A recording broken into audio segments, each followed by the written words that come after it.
Millions around the world are looking for the same opportunity. You may not know that Connecticut is a leader in resettling refugees. We're going to talk to one organization that makes that happen, and we'll have more on the ways that you can get involved. Ann O'Brien with the nonprofit IRIS talks about the process and the need this morning. But first, it's Pride Month.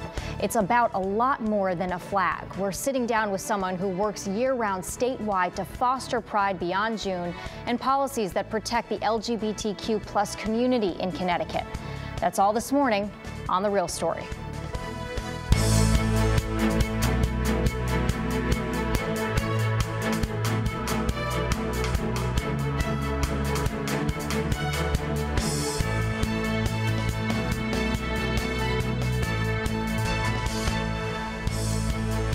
Good morning, and thanks for joining us on The Real Story. I'm Jen Bernstein. Well, Pride Month is quickly coming to an end, but the fight for equity and celebrating who you are is one that's year-round. Joining us today is Norm LeBron, Community Coordinator at Q+, a statewide organization for youth. Q+ has weekly support groups across Connecticut and summer camps, and even works within schools. So, Norm, thank you so much for being here this morning to talk about this important issue. Thank you for having me. Okay, so first of all, tell me what your organization Q+ does. So Q+ is basically an LGBTQ+ youth organization. We started out in 2018 doing open mics for queer youth because they felt like they wanted to do drag and poetry and stuff, but there really was no space for them. Since then, we've expanded to include a whole bunch of support groups, game nights, craft nights, basically whatever the kids request from us. And it's statewide, right? So you have different events in different towns? Yeah, we are Central CT based, but we will go to any town in Connecticut that wants to support their youth and maybe collaborate and start a group. And how do you tell people about your organization? Where can people find you? We are on qplusct.org. Okay, so online. Yeah. It's Pride Month, so it's an important time to remember and highlight all of the work that you all are doing and what some of the issues LGBTQ+ individuals, especially our youth, are going through right now. So this is obviously a broad question, but tell me what you think the biggest issue is facing LGBTQ+ youth today. There was already an issue with bullying and harassment in the schools, and I feel like that's why we introduced guidelines for how to properly support students. Now you're seeing a national backlash to that.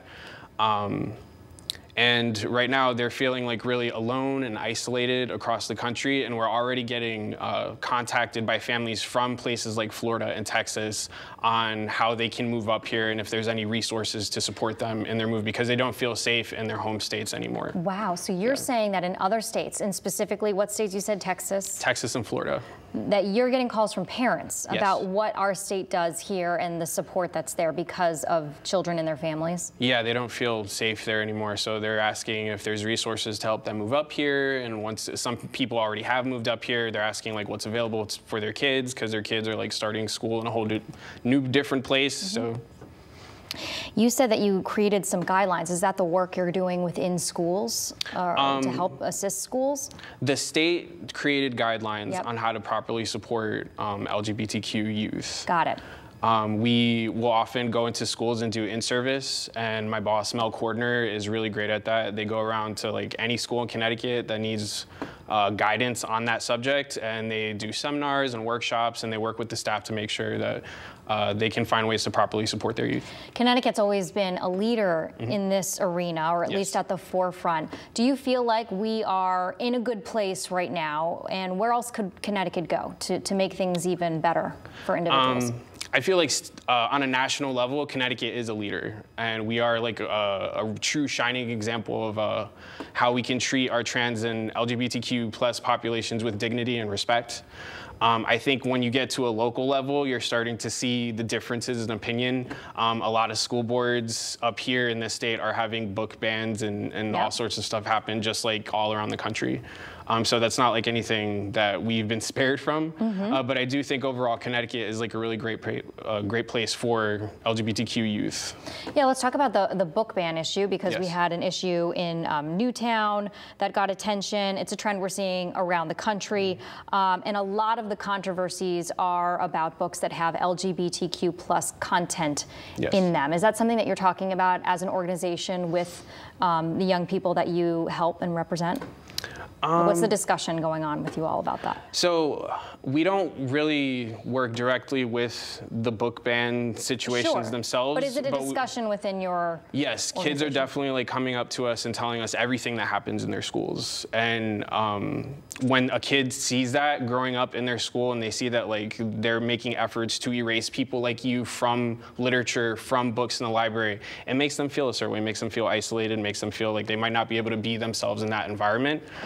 So they are thankful for support groups like we have, where they can like come in and be in an environment that's accepting and open. Sure. You know, on that note, I saw a statistic that stopped me in my tracks. And the Trevor Project did a survey on LGBTQ plus youth, and they had some really alarming statistics. One of them being that 42% of LGBTQ youth in Connecticut seriously considered suicide in the past year. Yes. I mean, that's heartbreaking. And I'm glad you brought that up, because that really gets to the point of why we do what we do. A lot of times LGBTQ youth don't feel supported. They don't feel supported by their families or in their school environments, so they end up engaging in a lot of self-harming behaviors, including and up to suicide. And it's been proven time and time again, when you just have one supportive adult that they can relate to, that affirms who they are, the chances that they will engage in those really harmful, self-harming behaviors drastically decreases. So how can people support a loved one or a friend who might have just come out or isn't out yet and is struggling with that right now? What's the best way to help someone? Listen to them when they talk about their feelings and believe what they say. And I think the most important thing is to give them room and space to figure out who they want to be and affirm whatever they choose. Yeah, and I'm sure validation is a key component of that as well. Where can Connecticut go? I mean, I know you're saying that we're a leader, but what else can we do as a state? Where do you see the direction? I mean, Connecticut has always wanted to kind of be at the forefront of that. So where would we go next to make sure we're supporting individuals? I would like us to become a sanctuary state if we haven't already. I feel like that would make a really big statement to the rest of the country about like where we as a state stand. And I would love to see that. And what would that mean? Tell our viewers what that would mean exactly. That would mean our governor or like some legislative body in the state stepping up and saying like, we take a stand against the stuff that's happening in the country at this moment. And we want trans people all over the country to know that like you can come here and feel safe. And we won't deny you care, and we won't deny you dignity and respect. Where do you see we need more resources and attention from at an organizational level for you all? Where do you see, what could help you do your job better? You know, a lot of people want a group in their town, but we've expanded so fast in the past few years that it's hard to keep up with like everywhere people want us to be. So if you're in a town or a city and you want like a group or a support group in your area and you want Q+ to help out, we always need volunteers. We always need group facilitators. We could always use people and even other organizations to like help out and help procure those spaces that we're going to be in, because that's basically been a lot of what we do. A lot of what we do has been churches and other organizations helping us out and just being like, please come here, use our space. Yep. So we could always use help like that. You have experience with LGBTQ+ individuals in healthcare. Yes. Explain your background on that and why that's important to highlight. I worked from 2013 to 2020, I worked as an HIV testing counselor at AIDS Connecticut. And so a lot of the stuff we did was kind of aimed at men who have sex with men or LGBTQ plus individuals. So I was doing that till like 2020, and I actually have another position over at Hartford Gay and Lesbian Health Collective, so I help out like the adult population. Gotcha. And I mean, healthcare and access to healthcare for individuals is a main topic. I mean, I think Sean Scanlon, the comptroller, just did a press conference the other day about healthcare for LGBTQ+ individuals. Why is that such a topic that people should know about? Is it hard to find access for folks? It's hard to find access you feel comfortable with. It's hard to find a physician that will listen to you. and take you seriously sometimes. It's hard to find a physician that even wants to hear what you're talking about, especially when you get into things like sexual health and sexual history.